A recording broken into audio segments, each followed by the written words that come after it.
คือเอาตาวิเนาะเอาตาก็ตอนนี้มีดาพีระเนาะพีระสลิฟทาเนาะโอเคเอาปอดวิดาเคียเนาะน่ารอเคียเนาะโอเคคุยเอาดีเนาะสวัสดีค่ะ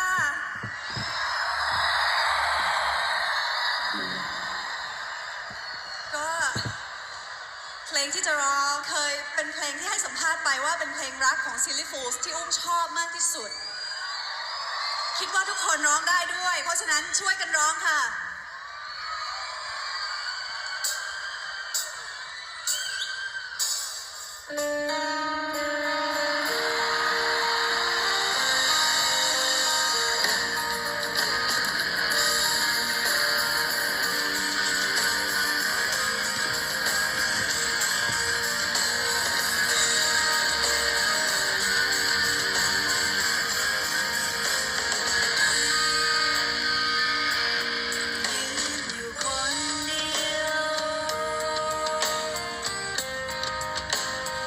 ห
คุณมาก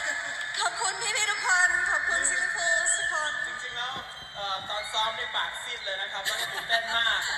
วันนี้พอได้เสร็จก็คงจะเปลี่ยนอาชีพนะครับมาร้องเพลงแทนนะครับยังไงก็ขอเสียงตบมือให้คุณอุ้มอีกทีนึงนะ ขอบคุณค่ะ